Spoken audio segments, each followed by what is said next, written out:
अस्सलामुअलैकुम। तो कैसे हैं आप सभी लोग? उम्मीद करती हूँ आप सब लोग खैरियत से होंगे और बहुत मज़े में होंगे। तो आज मैं आपके लिए लेकर आई हूँ मैकरोनी पास्ता की इंतहाई मज़ेदार और क्विक सी रेसिपी।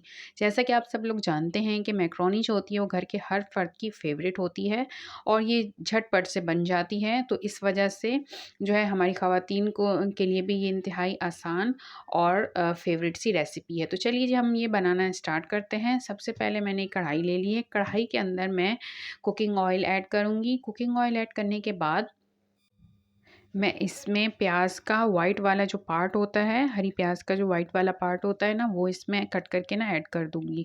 यहाँ पे हमें हरी प्याज को जो है वो ज़्यादा ओवर कुक नहीं करना है, ज़्यादा देर कुक नहीं करना है। सिर्फ़ 1 मिनट तक के लिए हम इसको सिर्फ़ और सिर्फ़ सॉफ्ट करेंगे। इसका टेस्ट भी ख़राब नहीं करना है और इसकी लुक भी ख़राब नहीं करनी है।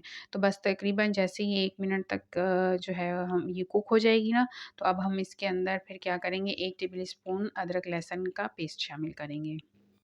तो यहाँ पे आप देख सकते हैं कि मैंने 1 टेबल स्पून इसमें अदरक लहसुन का पेस्ट ऐड कर दिया है।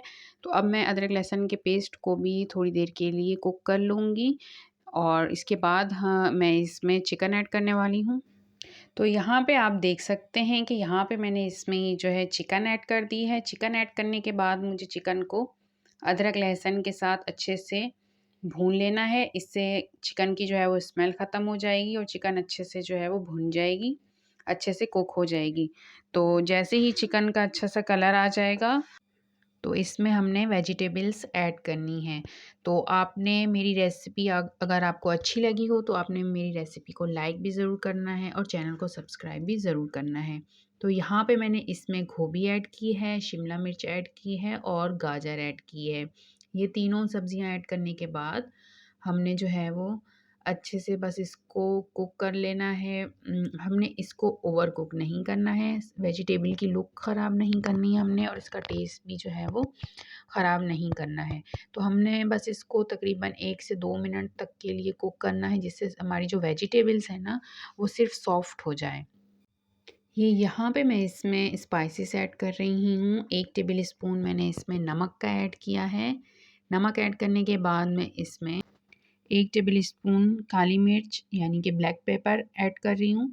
ये दोनों चीज़ें ऐड करने के बाद हमने इसको अच्छे से कर लेना है मिक्स।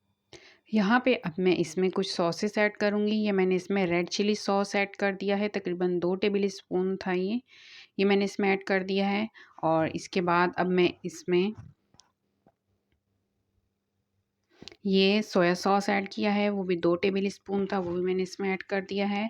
अब इसके बाद मैं इसमें सिरका ऐड करूँगी यानी कि विनेगर, वो भी मैं इसमें 2 टेबल स्पून के करीब ऐड कर दूँगी और ये तीनों चीज़ें ऐड करने के बाद हम इसको अच्छे से मिक्स करेंगे। और इसके बाद मैंने 2 मीडियम साइज़ की टमाटर जो है वो कट करके रखे हुए थे, वो भी मैंने इसमें ऐड कर दिए हैं। बस हमने इसको अब थोड़ी देर के लिए ही कुक करना है। तो बस अब हम इसको कुक करेंगे और इसके बाद मैं इसमें एक और चीज़ ऐड करने वाली हूँ और उसके बाद ये डन हो जाएगा। तो यहाँ पे मैं इसमें केचअप ऐड कर रही हूँ। केचअप ऐड करने से क्या होगा, इसमें बहुत ही मज़ेदार सा फ्लेवर आ जाएगा। तो बस केचअप भी इसमें ऐड हो गया है, उसको भी अच्छे से कर लेंगे मिक्स और बस अब 1 मिनट से भी कम यानी कि आधा मिनट हमने इसको करना है कुक, ताकि ये सारी चीज़ें जो हैं और सारे स्पाइसेस जो है ना, इन सब का फ्लेवर जो है ना वो वेजिटेबल्स और चिकन में आ जाए। तो बस अब ये यहाँ पे रेडी हो चुका है। तो चलिए जी यहाँ पे हम नेक्स्ट प्रोसेस की तरफ चलते हैं। यहाँ पे मैंने जो मैकरोनी थी वो बॉयल कर ली थी, पानी में नमक और 2 टेबल स्पून ऑयल ऐड करके और इसको अच्छे से मैंने बॉयल कर लिया था।